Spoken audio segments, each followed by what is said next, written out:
صلی اللہ علی محمد صلی اللہ علیہ وسلم۔ اعوذ باللہ السمیع العلیم من الشیطان الرجیم، بسم اللہ الرحمن الرحیم، والصلاۃ والسلام علی رسولہ الکریم۔ بخاری شریف کتاب صفت الصلاۃ جاری ہے، اور اس میں آج کل جو ہم پڑھ رہے ہیں وہ مختلف نمازوں میں قرات کا بیان ہے کہ کس نماز میں کتنی قرات جو ہے وہ کی جائے گی۔ تو پچھلے جو ہمارے 2-3 دروس تھے اس میں ہمیں یہ تو پتہ چل گیا کہ نبی کریم صلی اللہ علیہ وسلم سورہ فاتحہ کے بعد ہر نماز میں کچھ نہ کچھ قرآن پاک کا حصہ جو ہے وہ ضرور پڑھتے تھے، چاہے جہری طور پہ پڑھتے تھے یعنی اونچی آواز میں پڑھتے تھے، یا سری طور پہ پڑھتے تھے یعنی دل میں پڑھتے تھے۔ اب آج سے جو ہم باب شروع کر رہے ہیں اس میں الگ الگ نمازوں کا بیان آئے گا کہ ظہر، عصر اور مغربی عشاء وغیرہ میں آپ صلی اللہ علیہ وسلم کتنی تلاوت کرتے تھے۔ کچھ احادیث اس میں ہم پہلے بھی پڑھ چکے ہیں، لیکن اب نئے سرے سے یہ احادیث جو ہیں یہ شروع ہوں گی۔ آج کا جو باب ہے اس میں ہم ظہر اور عصر کی نمازوں میں جو قرات کی جاتی ہے اس کا ذکر پڑھیں گے۔ تو پہلا عنوان ہمارا ہے القراءۃ فی الظہر، ظہر کی نماز میں قرات کا بیان۔ اور اس میں حدیث سے پہلے اکثر امام بخاری لایا کرتے ہیں کچھ کلام، اس میں ایک حدیث لائے ہیں۔ اس حدیث کو وہ نمبر نہیں دیتے کیونکہ ان کے خیال میں وجہ ہوگی اس کی۔ بہرحال یہ حدیث جابر بن سمرہ رضی اللہ تعالیٰ عنہ سے روایت ہے، قال سعد فرماتے ہیں کنت اصلی بہم صلاۃ رسول اللہ صلاۃ العشی۔ یہ جو طویل حدیث ہم نے پڑھی ہے کہ حضرت سعد بن ربیع وقاص پہ الزام لگایا گیا تھا کہ یہ نماز صحیح نہیں پڑھاتے، تو حضرت عمر رضی اللہ تعالیٰ عنہ نے ان کو بلایا اور ان سے جب پوچھ گچھ کی تو انہوں نے جواب دیا تھا۔ اس کا یہ تھوڑا سا حصہ اس کے اندر بھی امام بخاری لائے ہیں۔ اس حدیث کو انہوں نے نمبر نہیں دیا، حدیث سے پہلے جو ایک بیان لاتے ہیں یہ وہ والا بیان ہے۔ تو کہتے ہیں کہ حضرت سعد رضی اللہ تعالیٰ عنہ نے جواب دیا کہ اصلی بہم صلاۃ رسول اللہ صلی اللہ علیہ وسلم، میں انہیں نماز پڑھاتا ہوں جیسے آپ صلی اللہ علیہ وسلم پڑھاتے تھے۔ صلاۃ العشی، صلاۃ العشی سے مراد پچھلے پہر کی 2 نمازیں ہیں۔ بعض حدیث میں صلاۃ العشاء رات کی 2 نمازیں مغرب اور عشاء کا ذکر آیا ہے، اور یعنی اسی حدیث کی جو روایات ہیں اس میں ایک روایت میں عشاء کا ذکر آیا، زیادہ تر روایات میں عشی کا ذکر آیا کہ ظہر اور عصر کی نمازیں۔ لا اخرم عنہا کنت ارکض فی الاولیین واخذ فی الاخرین قال عمر ذلک ظن بک۔ تو انہوں نے کہا کہ میں اس میں کوئی کمی نہیں کرتا، لا اخرم عنہا، اور میں پہلی 2 رکعتوں میں زیادہ ٹھہرتا ہوں یعنی ذرا لمبی قرات کرتا ہوں، اور آخری 2 رکعتوں میں اختصار کرتا ہوں، کہ یہی طریقہ نبی کریم صلی اللہ علیہ وسلم کا تھا۔ تو حضرت عمر فاروق نے فرمایا کہ آپ کے بارے میں میرا گمان یہی تھا، فقال عمر ذالک ظن بک، یہ ہم پیچھے پڑھ چکے ہیں۔ عمر رضی اللہ تعالیٰ عنہ کو ان سے حسن ظن تھا کہ آپ ایسی بات نہیں کر سکتے، اور پھر ہم نے پیچھے پڑھا تھا کہ کس طرح انہوں نے تحقیق کرائی اور الزام جو تھا وہ غلط ثابت ہوا۔ لیکن یہاں پہ امام بخاری لائے ہیں کہ پہلی 2 رکعتوں میں ظہر اور عصر کی ذرا لمبی قرات اور اگلی 2 رکعتوں میں کم۔ اس کے بعد حدیث لائے ہیں 725، اور یہ حدیث حضرت عبداللہ ابن ابی قتادہ سے روایت ہے، عن عبداللہ بن ابی قتادہ عن ابی ہے، وہ اپنے والد حضرت ابو قتادہ سے روایت کرتے ہیں، کان النبی صلی اللہ علیہ وسلم یقرأ فی الرکعتین الاولیین من صلاۃ الظہر، کہ نبی کریم صلی اللہ علیہ وسلم نماز ظہر کی پہلی رکعتوں میں پڑھتے تھے بفاتحۃ الکتاب و سورتین، سورہ فاتحہ اور 2 سورتوں کی، یعنی پہلی 2 رکعتوں میں سورہ فاتحہ اور اس کے بعد 2 سورتیں پڑھتے تھے۔ یطول فی الاولی، 2 سورتوں سے مراد یعنی ہر رکعت میں ایک سورت۔ یطول فی الاولی، پہلی 2 رکعتوں کو طول دیتے تھے، ویقصر فی الثانیہ، اور جو پچھلی 2 رکعتیں تھی ان کو ذرا چھوٹا رکھتے تھے، ویسمع الآیات احیانا، اور کبھی کبھی کوئی آیت ہمیں سنا بھی دیتے تھے، یعنی چونکہ ان دونوں نمازوں میں جو قرات ہے وہ سری ہے نا، جو دل میں پڑھی جاتی ہے، لیکن نبی کریم صلی اللہ علیہ وسلم کبھی کبھی کوئی آیت سنا بھی دیتے تھے۔ سنا دینے کا مطلب کیا ہے کہ جیسے شروع کی کوئی صورت تو اس کو تھوڑا شروع میں اونچا پڑھا، جیسے سما انفطرت پڑھ رہے ہیں تو اس کو اونچا پڑھ دیا، سما انفطرت، اور آگے دل میں پڑھنی شروع کر دی، اور پھر جیسے ختم کی ہے تو اس کا کوئی آخری حصہ پڑھ لیا، یا سورہ فاتحہ شروع کی ہے تو الحمدللہ رب العالمین اونچا پڑھ لیا، باقی دل میں پڑھ لی۔ مقصد یہ کہ پتہ چل جائے کہ نبی کریم صلی اللہ علیہ وسلم کچھ نہ کچھ پڑھ رہے ہیں۔ وَيُسْمِعُ الْآيَةَ أَحْيَانًا، کبھی کبھی ہمیں سنا بھی دیتے تھے کچھ حصہ آیت کا۔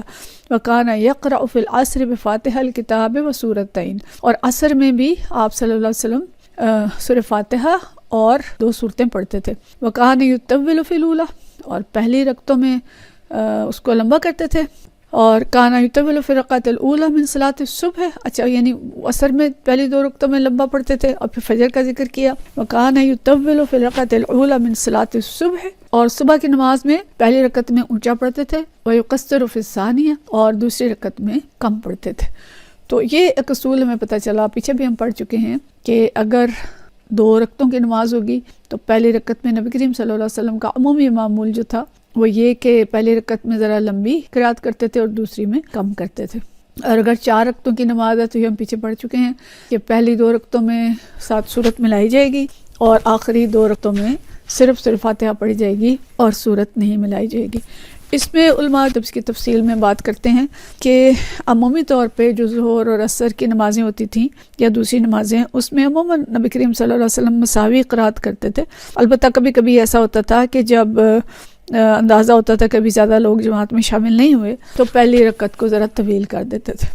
لیکن جو فجر کی نماز تھی اس میں آپ صلی اللہ علیہ وسلم کا یہ دائمی معمول تھا کہ فجر کی جو نماز ہے اس میں طویل قرات کرتے تھے تاکہ زیادہ سے زیادہ لوگ جو ہیں وہ نماز میں شامل ہو جائیں۔ اگلی حدیث ہے 726،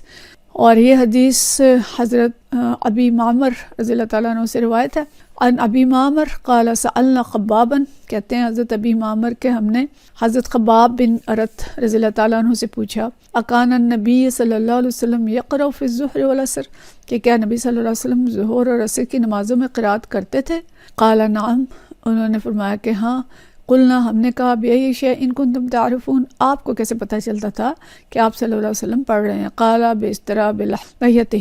کہ آپ صلی اللہ علیہ وسلم کی داڑھی کے ہلنے سے۔ یہ ہم پیچھے پڑھ چکے ہیں کہ جب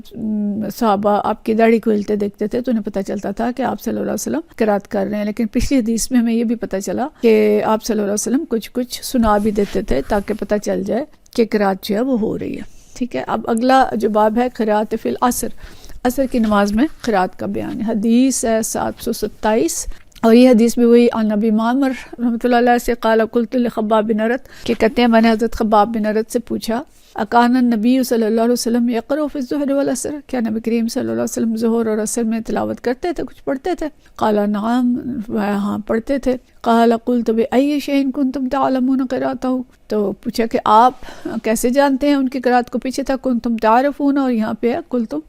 تعلمون۔ قال باضطراب لحیتہ، کہ آپ صلی اللہ علیہ وسلم کی داڑھی کے ہلنے سے۔ پھر اگلی جو حدیث ہے 728،